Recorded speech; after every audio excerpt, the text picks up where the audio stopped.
Let's give them a minute or two.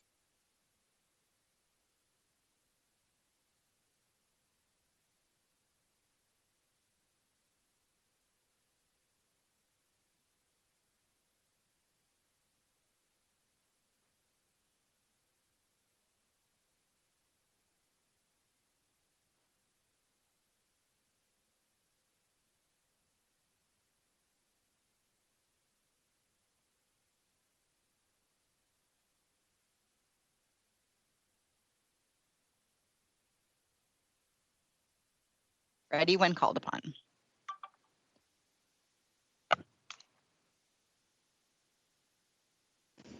I got it. Thank you.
And for folks who joined us just a little bit late, we are Chair Tolbert was having.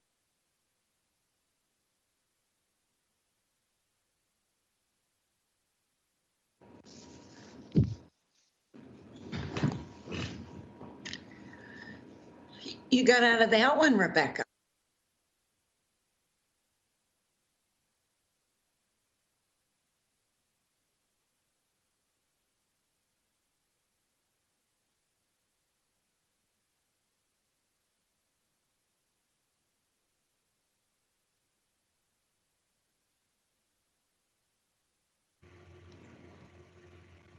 Everybody. Sorry. Hey. Sorry about that.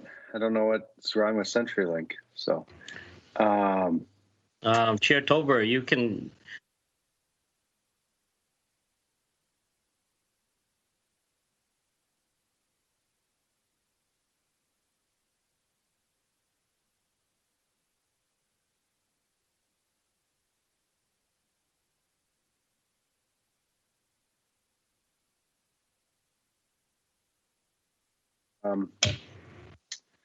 Call, and I apologize. I'll look for who to call on the best that I possibly can. I'm going to keep trying to connect. So, but we'll call the HRA to order. Roll call.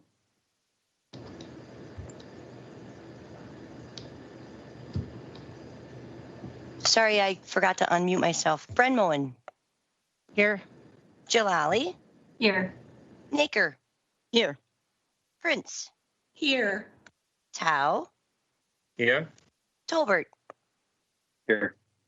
Yang. Here. 7 present, 0 absent. Item number 1, Resolution 20-1, authorizing the issuance and sale of a conduit multifamily housing revenue note for the Parkway Apartments project to be located at 1428 7th Street East, approving the execution of related documents and adopting a housing program, District 2, Ward 7.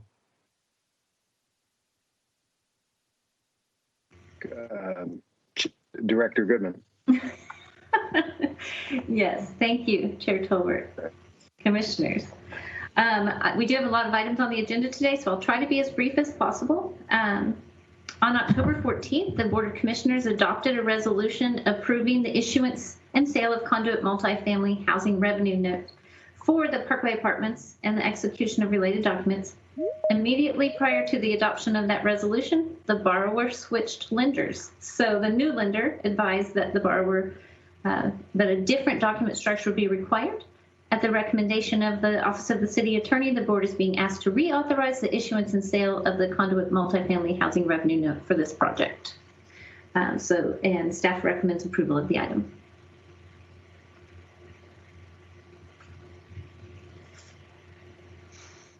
Great.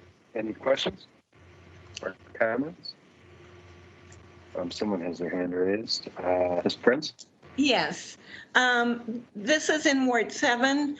It's a great project. This is just a technical change that we're making today, but I am just so delighted that this is moving forward. And I know that the owners are very excited and developers are very excited about breaking ground as soon as possible. So I'm happy to move approval on this item. Great. Any other comments or questions? If not, a motion from Commissioner Prince. Roll call. Brad Moen, Aye. Jalali, Aye. Naker, Aye. Prince, Aye. Tao, Aye. Yang, Aye. Chair Tolbert. Yes. 7 in favor, no one opposed. The resolution is adopted. Item number 2, Resolution 20-1690, authorizing the issuance and sale of conduit charter school lease revenue bonds under Minnesota statutes, sections 469.152 through 469.1655 for the Hope Community Academy Charter School Project, 720 Payne Avenue, and approving related documents. Districts 5, Ward 7. Director Goodman.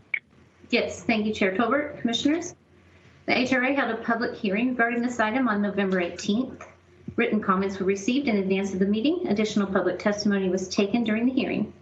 Following the public hearing, the HRA adopted a resolution providing preliminary approval. Today's action is for final approval for the issuance of up to $23 million in conduit revenue bonds for the Hope Community Academy Charter School Project. And staff recommends approval of the item. Great. Any comments or questions? Commissioner Prince? Yeah, thank you, Chair Tolbert and Ms. Goodman. I want to say on behalf of District 5, all of us have received, I believe, 2 letters. One was to the HRA, and then another letter, I believe, was sent to the Board of Commissioners before our meeting on November 18th, the public hearing. Meanwhile, the District 5 Community Council voted at their November meeting to hold a special meeting on this issue last night. And the meeting was very well attended. Over 100 people were there.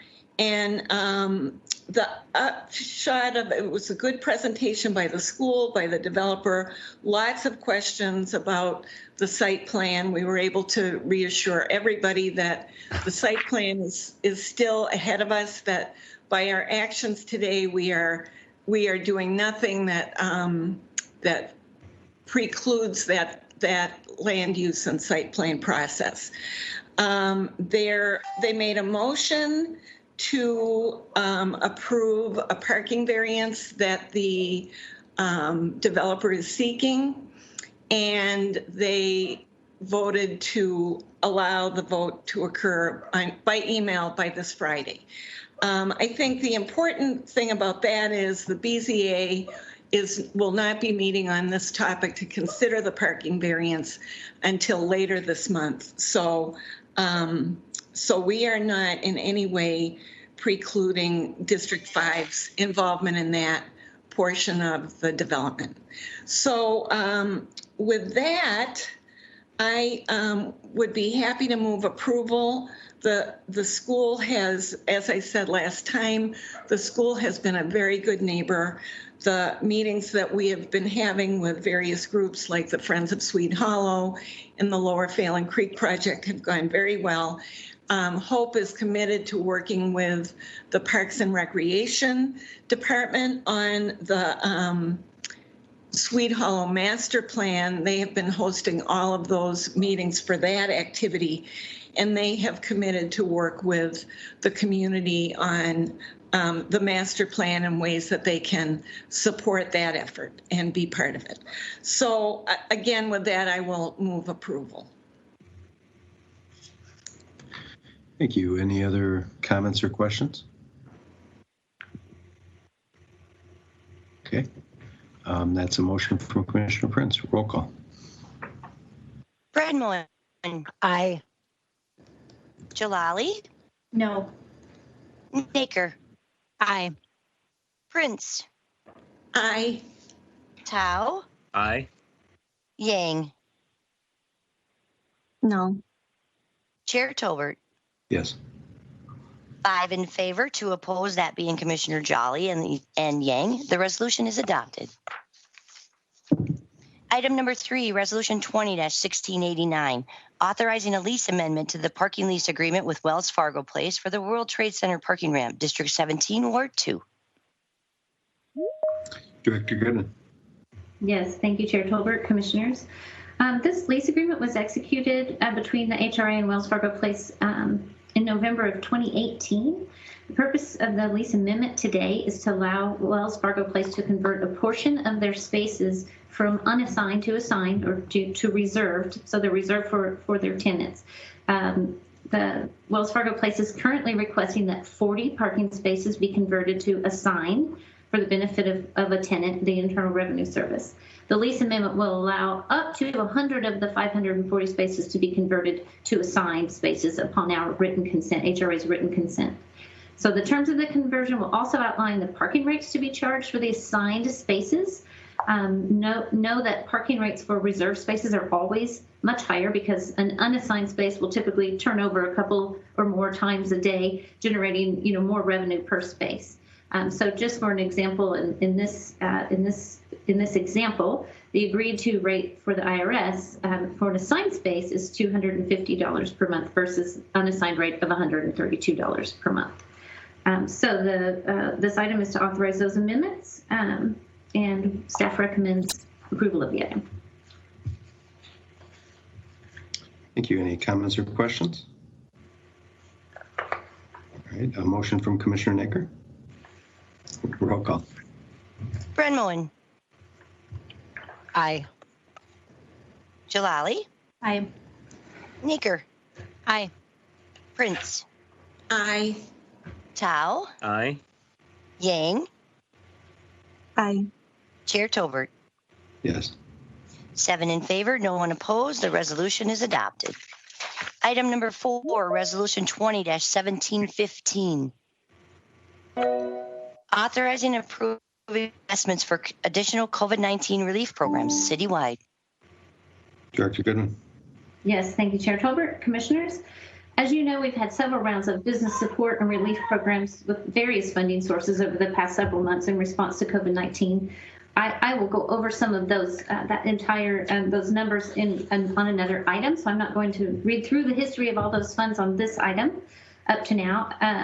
But we do have, as I've mentioned the last board meeting, approximately $835,000 remaining for business supports at this time. We had originally said we would likely just go on down the bridge fund list, but on November 18th, the governor issued an emergency order, which was particularly impactful to restaurants, bars, and venues. I think we had a meeting that day, and I had said that we would return with recommendations for the remaining $835,000, potentially to in a more strategic way, invest them in response to that most recent emergency order. We did research options. We talked with business owners. We talked with industry people, and we have some recommendations today for how to invest those funds. One is to go on down with $562,500 approximately of going on down the bridge fund applications which would be 75 additional grants of $7,500 for applicants who applied last April, who have not been funded, and who are in the business categories impacted by the most recent emergency order. So restaurants, bars, coffee shops, breweries, they're already in the queue and bridge fund. They just didn't make the cut prior just because we were so oversubscribed. So we would go on down the bridge fund list in that regard. So one thing we heard from several restaurants and different industry people was for example, the delivery fees, if they use DoorDash or any delivery service, are extremely high. So we're looking at tech options, including some cities have set up a local delivery app. That's a possibility. We have tech groups that we work with because of our full stack program who have already begun looking into these things. So some of the ideas under consideration, again, are ways to reduce fees for delivery, which are as high as 30%. For services like DoorDash, sponsoring promotional campaigns such as maybe like buy one, give one, gift cards. There are other promotional campaigns we can jump onto or build onto as well, or sponsor, support. And then expanding technical assistance for digital infrastructure and marketing for local businesses and digital ad campaigns. So all ways that we could support businesses immediately and in a little bit more sustainable way, assuming, and I think we all assume that this is going to continue to impact these businesses for the next several months. And then finally, the live entertainment venue program. What this would be is $100,000 for an expanded version of the live music venue program we did in October. There were a few venues that were excluded from that program just because they do have live entertainment several nights a week, but it isn't strictly live music. And the way we worded it in the last round was so specific to live music that there were a few venues that at least a few that we know of who weren't able to qualify or apply. So that would be expanding on that program. So those are our recommendations for your consideration. Commissioner Nager. Thanks, Chair Tolbert, and thanks, Director Goodman. I appreciate being able to see these new recommendations. To me, it seems like the most important thing right now is to get dollars out the door to businesses as quickly as possible, that are as flexible as possible. We talk often at this table about how, our families, our community knows most what they need rather than us. And so I guess I completely support the extension of the Bridge program targeted at those businesses that were impacted, specifically the restaurants and the bars. I support extending the live music program because I know that did leave out some businesses before that had live music, or live entertainment, but just not music, or just not the right number of days a week. So that makes sense. I guess the one I'm curious about is why we're having this really targeted middle ground program that's specifically for the buy one, get one free, or buying down those delivery fees. That just seems very niche. You call out in the board report that it's going to take us longer to implement. Exactly. It just seems to me that if we gave a normal Bridge Fund grant, if businesses wanted to use it for those purposes, they still could. So I'm just curious why we're creating this specialized program as well. That's a very good question. Thank you, Commissioner Naker. That was just with input from industry people thinking about if we were trying to spread that money out. With additional smaller grants, it's definitely something that could happen. But investing in leveraging programs that are already there, investing in infrastructure, investing in a local app. If 30% of every sale is going to fees, and we can help them get into a more local delivery app that then continues for months and months to save on each of those fees, at the end of the day, that seemed like a better investment. And again, it was not without having talked to some industry folks about those things. So we definitely looked at exactly what you're saying and decided to put a huge amount towards Bridge Fund, but also to earmark this piece towards a little bit more sustainable item that would potentially leverage funds and even result in a bigger impact. But it's an excellent question. And Chair, just thank you as a follow-up. I appreciate that. I mean, I've talked to some of the industry reps too, and I know you and I have talked about how, especially the chamber has basically said, yes, don't ask them anymore. They need cash. They need cash today. So I continue to question this, especially when it comes to, I've heard about the delivery fees. I think there are a number of cities that have actually passed ordinances restricting and limiting those fees. And maybe that's something legislatively we can look at that would be of benefit to those restaurants in the long term. But it just seems like for us to be creating like a city delivery app, it seems like mission creep and not really the best use of those funds or those times. So I'm concerned about that particular expenditure, I have to say. Okay, I hear what you're saying. Commissioner Prince?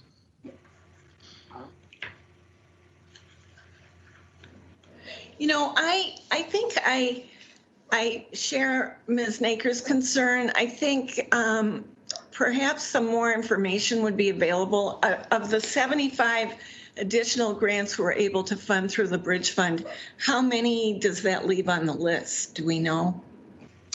I don't know the answer to that question, and I don't know if I have staff on the call who would know the answer to that question.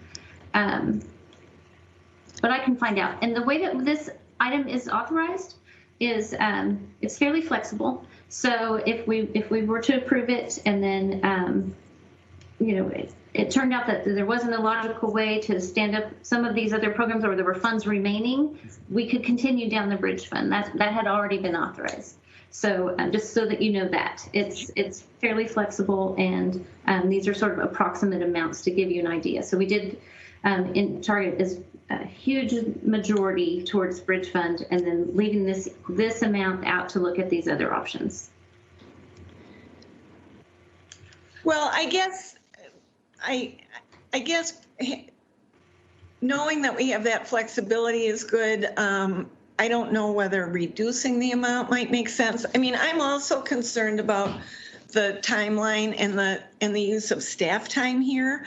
Do we have, is that the best use of staff time to be developing those new programs? And I guess that is my comment. I really do feel like cash in the hands of the businesses that are suffering is far and away the top priority. So I'll listen to the rest of the discussion and see if we have a different proposal. I mean, one thing I might suggest is just reducing the amount, maybe to 125 or 100,000.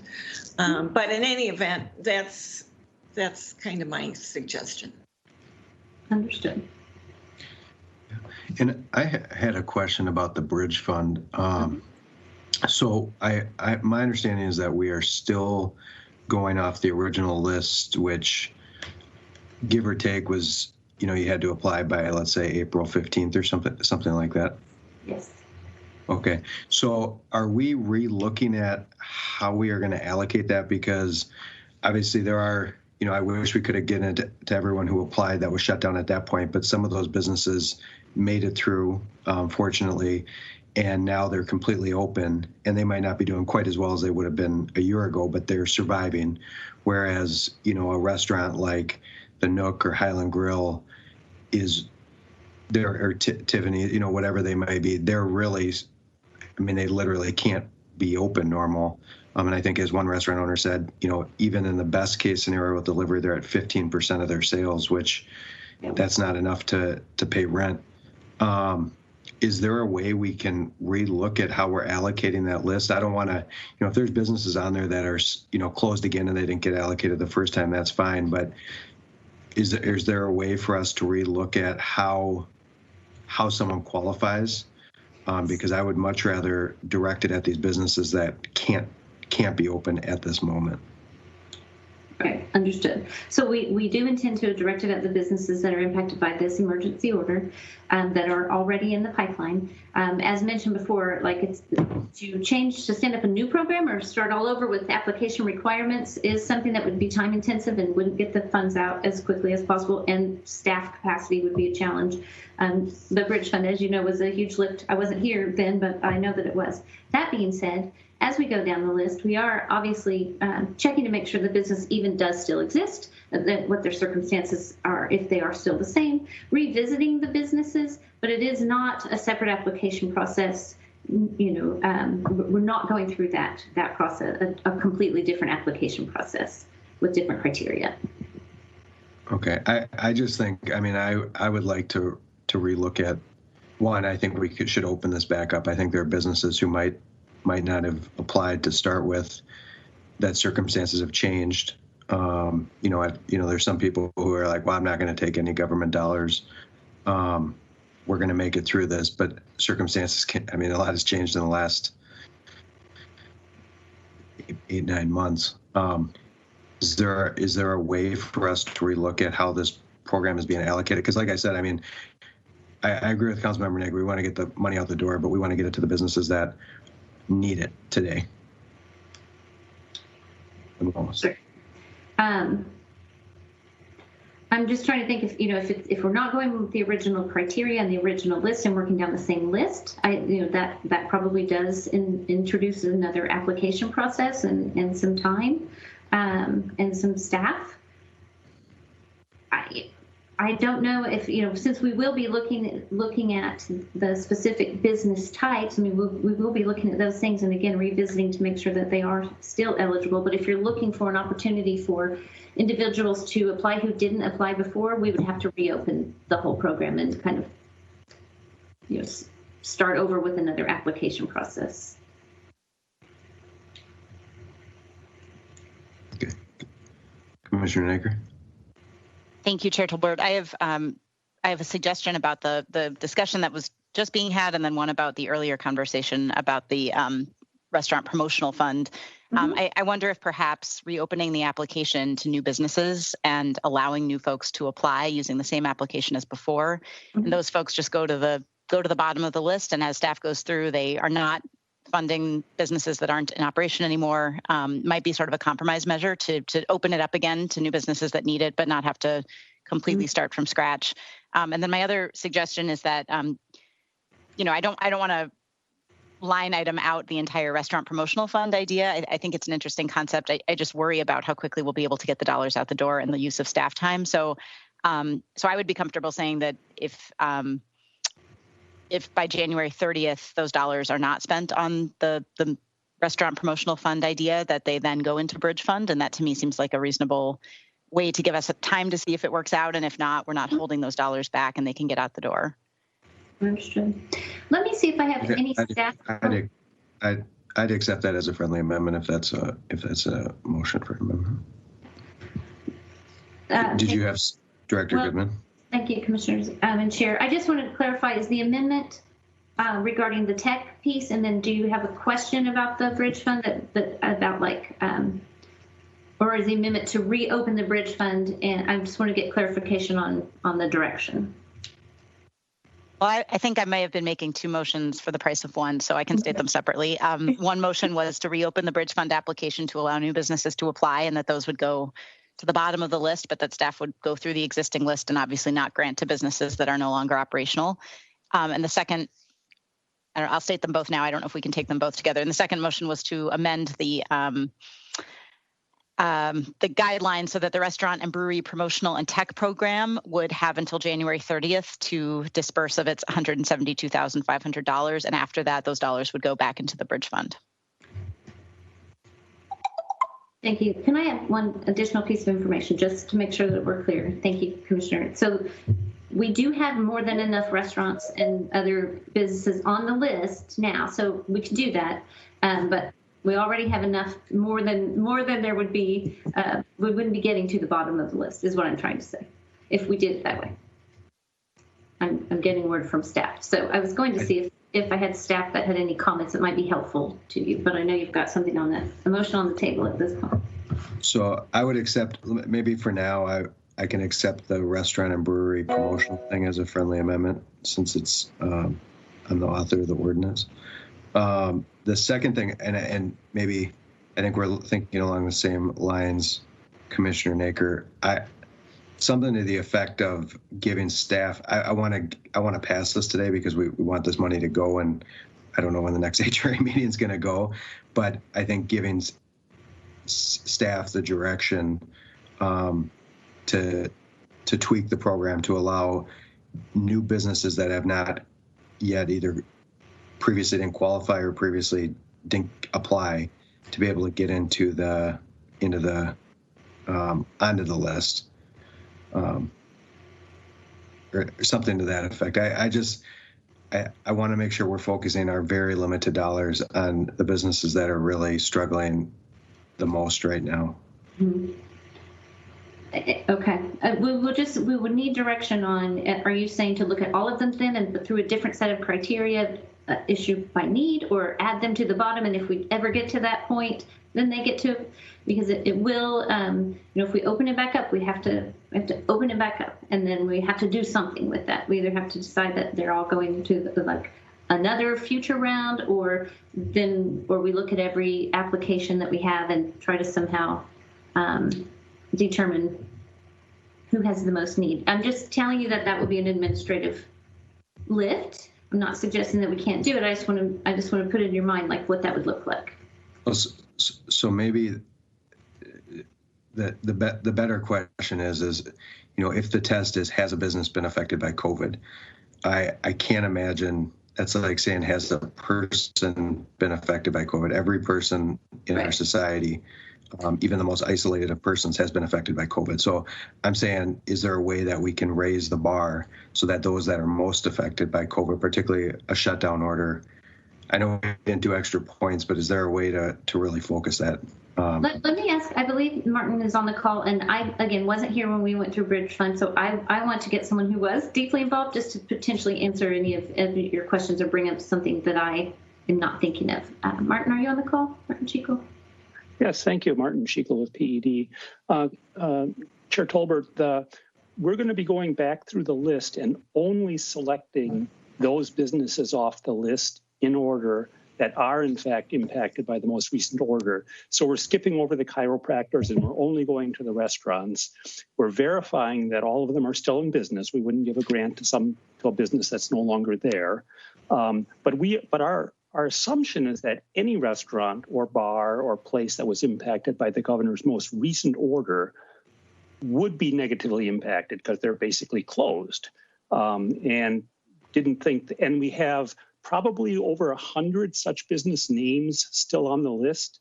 And due to attrition and businesses going, no longer being there or perhaps not responding to us, we estimated maybe there would be 75 roughly that would still be around and still needing the grant.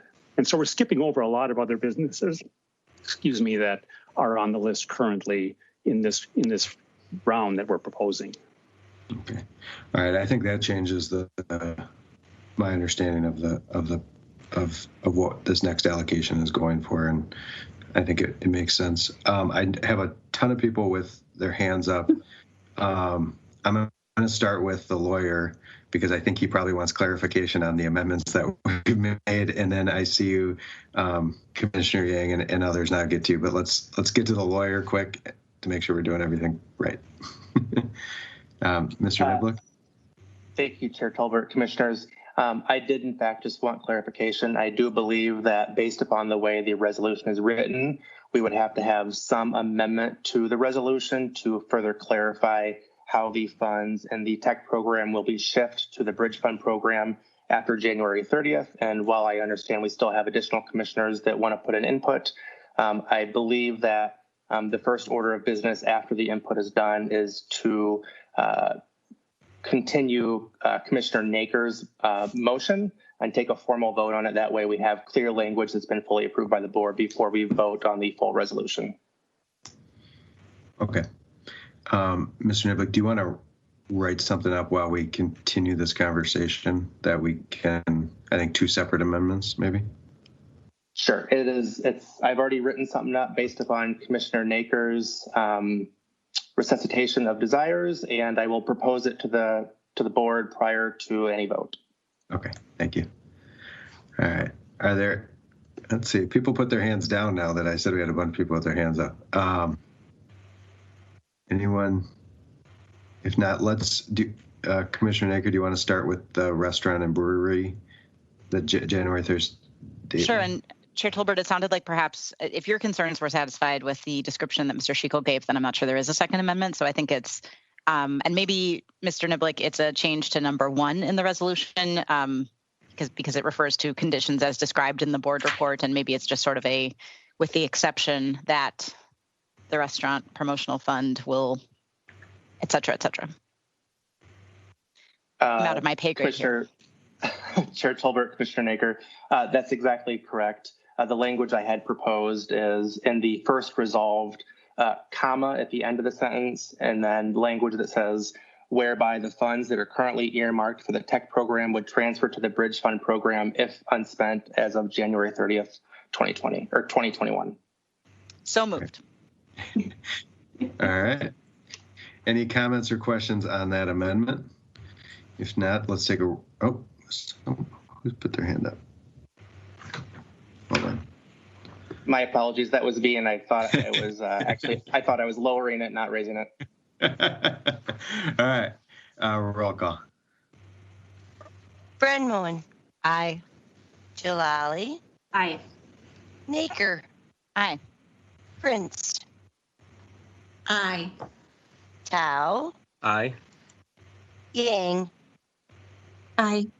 Chair Tolbert. Yes. 7 in favor, no one opposed. The resolution is amended. All right. Any other comments or questions on this matter? All right. Since no one else, I'm just going to make the comment. I've made this comment before, but I think it's important. The city of St. Paul continues with our very limited funds to try and help small businesses that are impacted by the closures, which are no fault of their own. They're helping the entire community by staying closed, by trying to stop the spread of COVID-19. We do need help. At a minimum at the state level, we need a package pass, particularly for these businesses, because they have more resources than we have at the city level.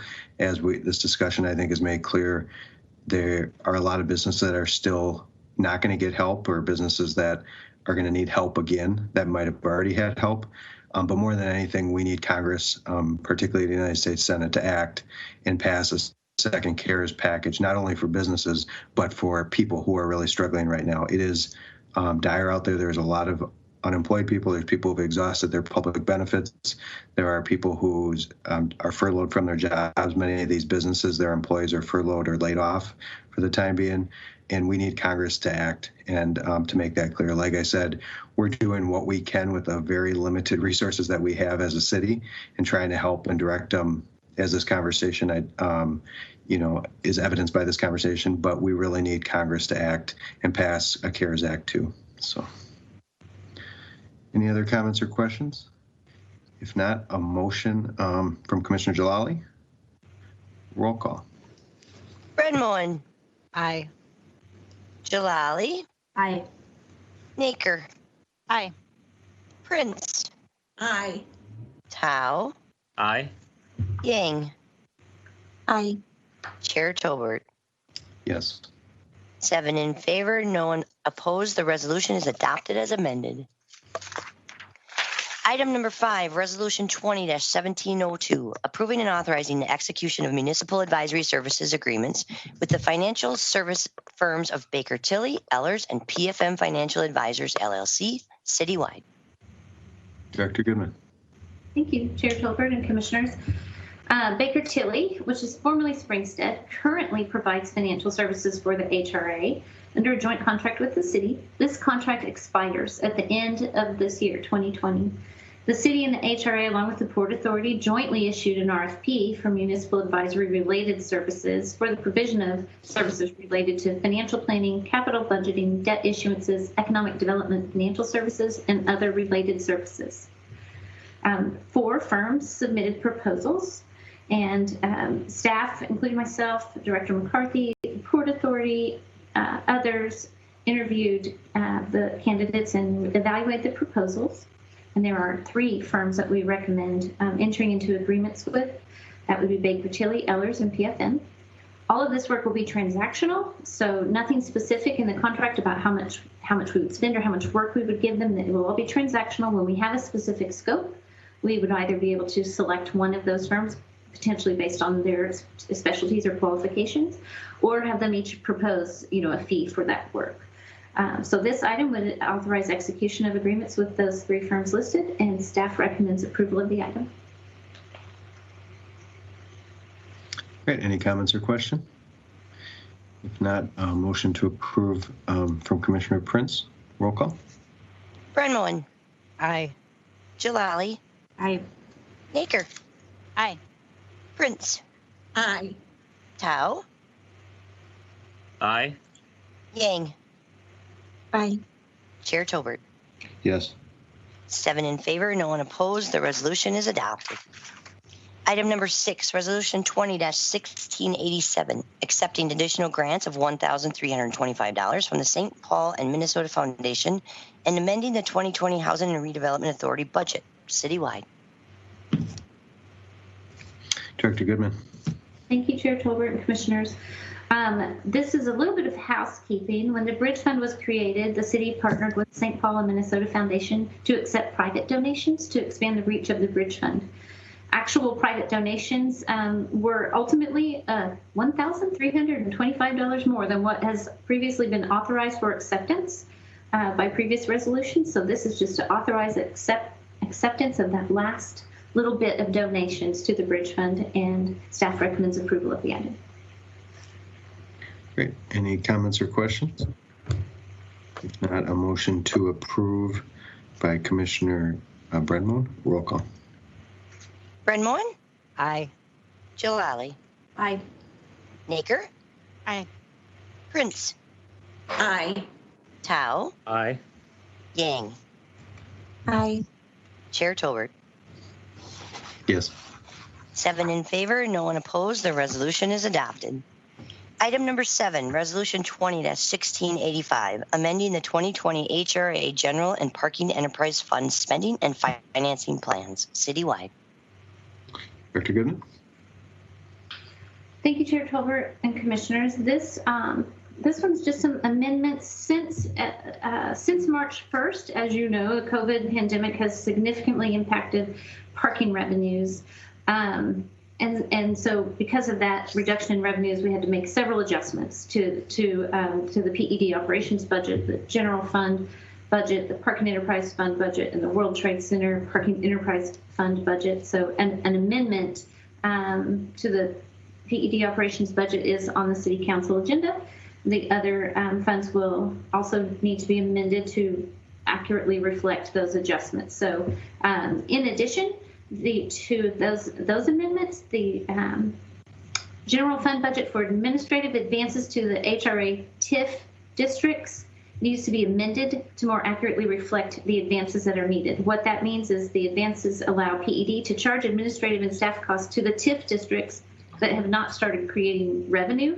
The cash advances allow PED to charge TIF for eligible administrative costs prior to the receipt of the increment. When the increment is received, it's used to repay those administrative advances. So this is routine. These are routine amendments, but so we bring this item to you today to make those necessary amendments, and staff recommends approval of this item. Great. Any comments or questions? If not, a motion from Commissioner Tao. Roll call. Brenmoen? Aye. Jalali? Aye. Naker? Aye. Prince?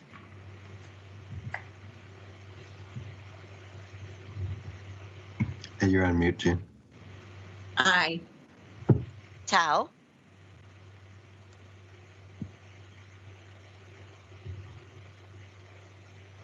Commissioner Tao?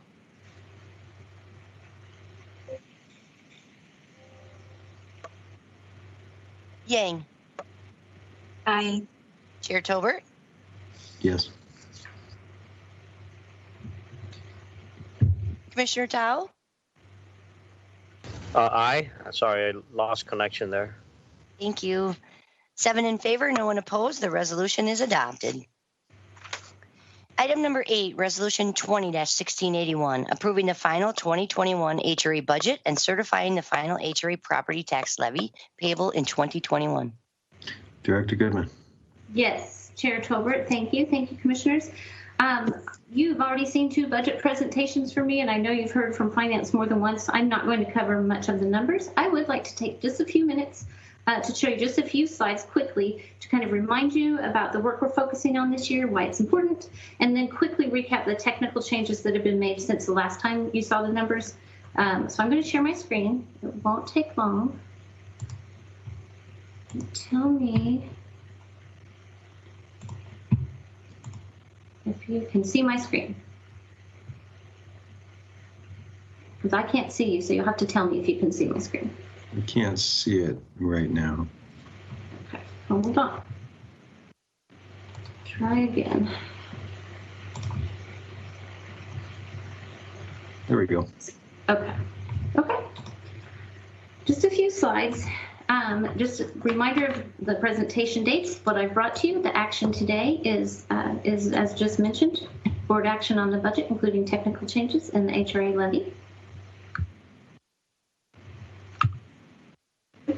I just want to acknowledge that we acknowledge that the planning and community development professions in the United States have historically played an instrumental role in establishing the racist structures that now perpetuate racial inequity. We know that land use policies and redevelopment activities created exclusionary neighborhoods and formed barriers to resources and opportunities for people of color in St. Paul and throughout the country. So we just want to say out loud that we are committed in PED to eliminating the ongoing generational impacts of these policies and developing planning, housing, economic development solutions, leading to a much more equitable St. Paul. Our programs, policies, and budget proposals are developed with this explicit goal in mind.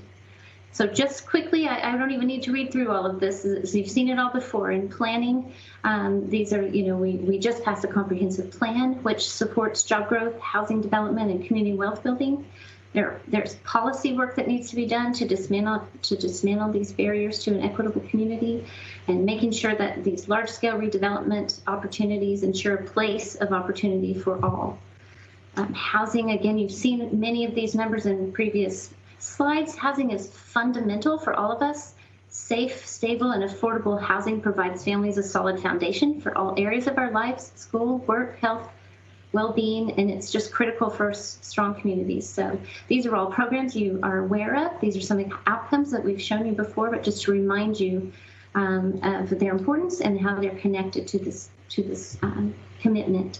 Same with economic development. Living wage jobs and access to goods and services are foundational to healthy, vibrant, and equitable, safe city. So all of the things that the economic development team does to support business expansion and job growth, especially when market systems fail, such as now, are to achieve these goals for our community. So knowing that our budget proposal that you have seen is focused on equity with those investments in mind and that emphasis in mind. Also, our budget proposal is aligned with the community and city council priorities that you've seen in previous presentations. A reminder just of where the HRA revenues come from, and that much of the PED operations budget is funded with HRA revenues. We knew this. You've seen again this list more than once, but these are some of the places, the investments that we've proposed in our budget, and the kinds of things that are working on and have already begun working on and intend to work on this year and going forward to this end. Just one little slide on the Housing Trust Fund, because that's a very critical one. We get lots of questions about. So reminding you of those goals. Reminding you of the Civil Uprising Business Assistance. We have already begun working with our community partners on how to best deploy these funds. We've had several meetings and working towards that deployment of those funds. Here's a slide you may have not seen that we've kind of been throwing together, and you'll have more presentations on this going forward. This is a slide of the COVID emergency relief grants that have happened in 2020 and will happen in 2021. So those are big numbers. This is impactful work, and that $835,000 that you just discussed is what we have left. The budget summary that you saw before, it was $58,711,868. You remember I went through slides like this during my first presentation, and the technical changes that you have seen, the $1,704,024 is largely the balance of the COVID business assistance budget in November 4th, full stack carryover, and rental rehab carryover, and then just a few adjustments that are budget neutral. And then again, the HRA levy that we propose no increase from the 2020 levy amount, and $4,547,359. So again, our budget focus areas are equity, dismantling structural racism that we know our profession has been a part of creating and perpetuating, investing in housing stability and job growth, implementing departmental systems for financial compliance, efficiency, and outcome reporting, and balancing the budget, reducing operating expenses and increasing revenues everywhere possible. So the actions requested today are to adopt the HRA budget, including the technical changes described, and adopting the resolution certifying the HRA levy. And I will stop sharing my screen. And staff recommends approval of the items. Great, thank you. Are there any comments or questions on the budget? Commissioner Naker? Thank you, Chair Tolbert. I want to thank Director Goodman for helping put the budget in perspective, because I do think we get to this point and we kind of forget the bigger picture of what these investments are for. So thanks for doing that.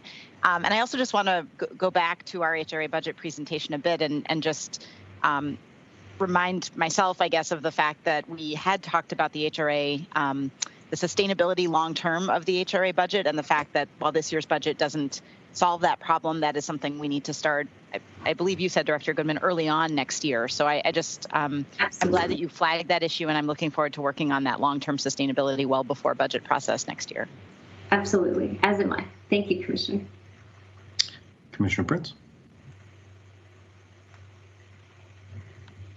Ms. Goodman, you're in your first half year, you've done wonderful work. I guess it's actually only been 4 months, but thank you for that. Thank you for this budget. I feel really good about it, and I especially, and I know we all do, appreciate your acknowledgement of the role that we have played historically in creating the hardships and inequities that exist in our community.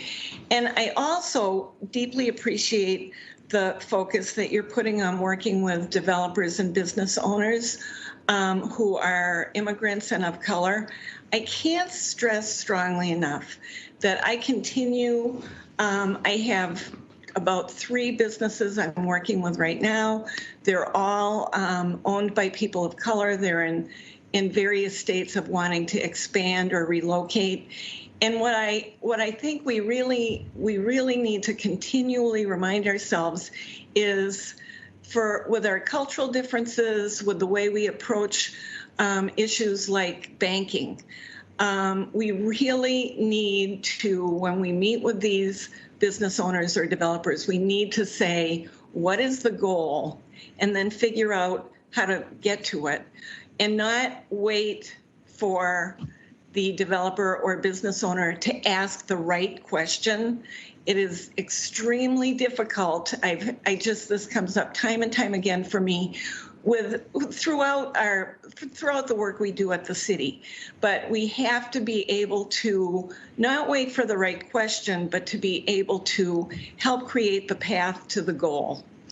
And I feel confident that you really understand that your team is taking that on, and that the budget that we are setting is really geared toward that. So thank you very much. Thank you, Commissioner. Commissioner Tao? Thank you, Chair Tolbert. Thank you, Director Goodman, for your update and presentation here. You know, St. Paul is a strong city because of all the mom and pop shop, all the little businesses working together with our downtown district. And so, you know, I'm really impressed and proud of the work that PED, when we were hit with the pandemic and the uprising, your team and Chair Tolbert responded in a way that shows strong leadership through the lens of equity. You know, good, strong leadership is not in the absence of chaos, but, you know, chaos presents itself, and we adapted and we helped those small businesses in the best that we could, and the family that needed our support. And I just really want to recognize your team for doing that work. I'm hopeful and I'm excited about what you presented. And we're having these difficult conversations. We're inserting ideas and policy that promote economic justice. And if we don't do that, we could put a lot of money in it, but it's probably not going to go to the right place and to the people that needs it. And so thank you for your good work. And St. Paul's ready to do business. We got a good team at PED. If you're out there, you want to make money, you want to have a good market, St. Paul is the place. So thank you for all your work. Thank you, Commissioner. I will just add another shout out to Kristen Guild, who was acting director during Bridge Fund and through the chaos and everyone's work in the department. I was not here for that, and I know it was a very heavy lift, and I appreciate all the work that they did. So thank you. Thank you very much.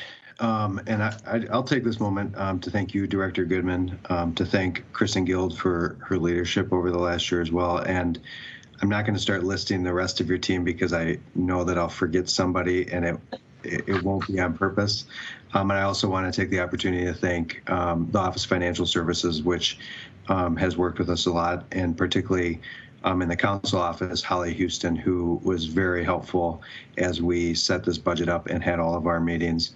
I think we've met a lot over this budget, Director Goodman and your staff and myself and Holly, as well as many of my colleagues, and I appreciate all the work that you've done. I think the story that you just told, I think, is an important story because it shows how all three of the kind of main components of our PED can come together, and I hope that in this year we continue to make sure that those three things are intersecting as much as possible, so that we're all on the same path for the same goal and hitting our long-term goals and our long-term plans. I will also say, I think that last year at this time we passed this budget, and I don't think any of us, none of us knew that we'd be sitting on a computer right now talking to each other and voting on this budget, let alone what our community has faced over the last year. And I know that PED and the HRA, we have responded with the Bridge Fund grant, which continues to be one of the best programs that I think most of us have been a part of in our council careers in really helping small businesses. But we had the Bridge Fund that also helped families, and we've allocated the civil uprising funds. Like I've said before, we are very limited in our resources at the city, but we've tried to direct them and we've tried to reallocate them to the best of our ability, and we've adapted and changed how we spent them. Some have been reimbursed by CARES, some have not. The one thing I will say about this budget, and it's the same to me as the next budget, this is our best guess at how the best way that we can spend our money and prioritize what we're doing right now at this very moment. But if 2020 has taught us anything, it's that we might need to adapt within a day, within a week, within a month, or within 6 months. So I will say, although we are passing this budget today and laying out how we want this money to be spent, I would say we need to be flexible and be willing to amend that. And I tell you that, Director Goodman, as someone who's about to vote for this, because when we see businesses or people in our community, whether that's housing or other needs that need help, let's respond and don't worry about that. This budget is not set in stone, in my opinion. It's our strong best guess, but I think we're all willing to change it, as we've shown in the last year, if situation changes as we go forward. So I think it's a really good budget. I think it's investing in the values that we all hold together, and I hope it helps St. Paul get through this storm together. So thank you for everyone who's worked on this. Unless anyone has anything else, I can take a motion. Thank you, right. How about a motion on her first HRA budget, Commissioner Yang?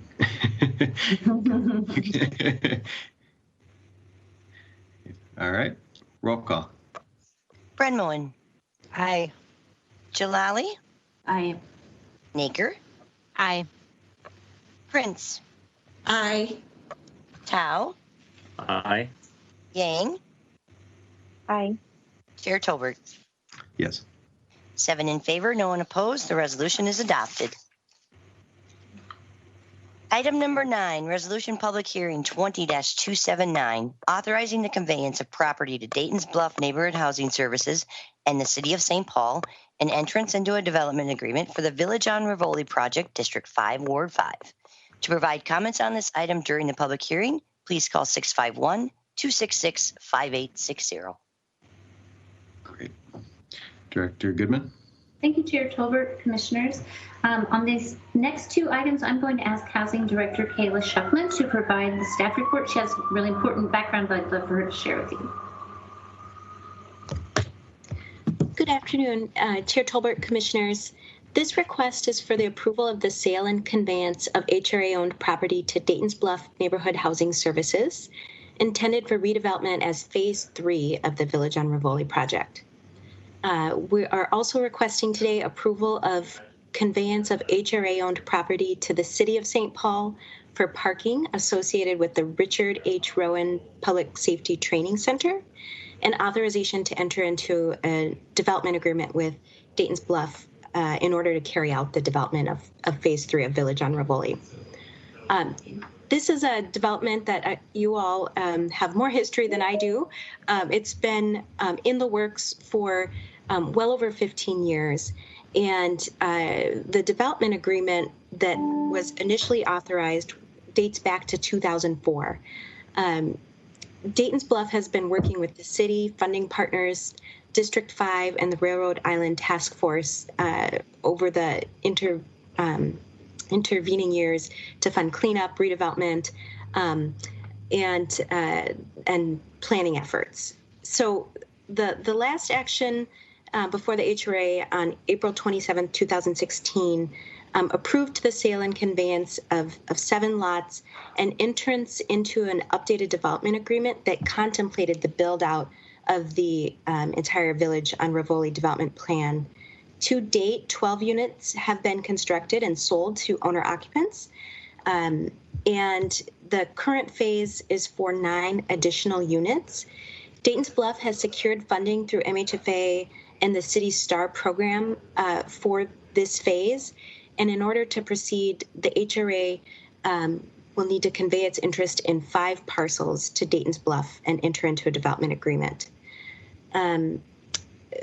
The request of the HRA conveyance to the City of St. Paul for parking, this is something that has been in the works for several years.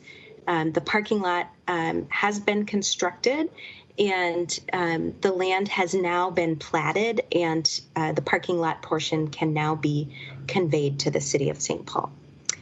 Staff recommends approval. Great. All right. This is a public hearing. Commissioner Brenman? I realize that we're going to open up the public hearing, but I do just want to say that this project is the little engine that could, and I wholeheartedly support each and every one of these items today in front of us. And really, when the weather gets nice and folks are able to convene again, I invite my colleagues and staff to come join me up at Rivoli Bluff to see the incredible housing, the incredible work that Urban Roots is doing with a urban garden, orchard, hoop houses, seed cultivation, internships, just amazing stuff kind of tucked in next to what I think is one of probably the most stunning views of St. Paul up on Rivoli Bluff. So it's wonderful. I'm a big supporter of Jim Urchel and the work that he's doggedly done up on this area, and look to finally see the final parcels be filled in, and so I'm just excited about it, but truly extend an invitation to all of you to come and check it out, because it's worth seeing, and it's not a place that you would just happen upon. It's really tucked into an interesting little corner of St. Paul, so fully supportive. Great. This is a public hearing. Is there anybody calling in? There are no calls. Okay. Is that Tina or a robot that said that? Commissioner Brenmo, and that's the our PED receptionist. She's professional. All right, nobody has called in. It sounded, do we need to keep it open for a specific amount of time, or is that enough, Mr. Nibbling?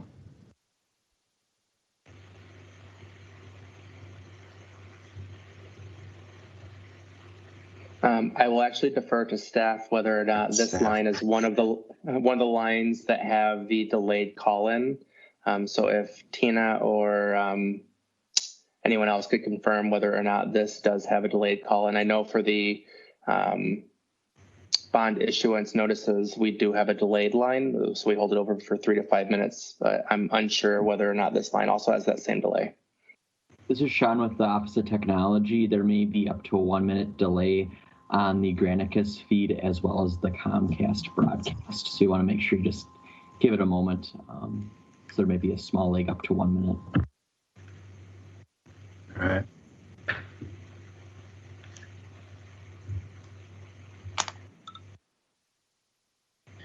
Commissioner Prince.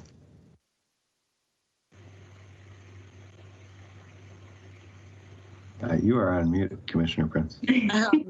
As long as we have a moment here, I just want to thank Commissioner Brenmon for her comments. And Urban Roots is such an amazing organization on the east side, and the fact that they have incorporated community gardens into that development is really remarkable. And that Jim Urchel continues to do such wonderful work of providing really creative opportunities for affordable housing. So thanks for those comments, Ms. Brenmon, and congratulations. Thank you. All right, that seems like enough time. Is there still no one who's called in? That is correct. There have been no calls. All right. So we have a motion from Commissioner Brenmon. Roll call. Brenmon. Aye. Jalali. Aye. Naker. Aye. Prince. Aye. Tao. Aye. Yang. Aye. Chair Tolbert. Yes. 7 in favor, no one opposed. The public hearing is closed and the resolution is adopted. Item number 10, Resolution Public Hearing 20-281. Resolution 1, reciting a proposal for a housing finance program for a multifamily rental housing development and recommending approval by the St. Paul City Council pursuant to Minnesota statutes, chapters 462C and 469 of the project, and the program and issuance of conduit multifamily housing revenue obligations by the Ramsey County Housing and Redevelopment Authority. And 2, approving and authorizing a loan of home funds and the execution of related documents, 750 Milton Avenue North, Wilder Square Project, District 7, Ward 1. To provide comments on this item during the public hearing, please call 651-266-5860 or listen to the meeting and provide comments during the public hearing by calling 1-877-820-7831, passcode 180664#. All right. It is now 3:09, so we'll give it a couple minutes to see if is anyone on the line right now. This is a public hearing. There are no calls. There are no calls. All right. Director Goodman. Yes, thank you, Chair Tolbert and Commissioners. Again, I'm going to ask Housing Director Kayla Schuckman to provide the staff report on this item. Thanks, Director Goodman. Chair Tolbert, Commissioners, this request is authorizing approval of a $1.27 million home loan to the Wilder Square project and requesting also approval of the issuance of tax-exempt housing revenue bonds in an amount up to $17 million by Ramsey County on behalf of Common Bond Communities for the Wilder Square project. This is a really exciting moment. We have been working on this project in collaboration with Ramsey County, and approval today will result in preservation of 136 units of existing housing that are in need of rehab.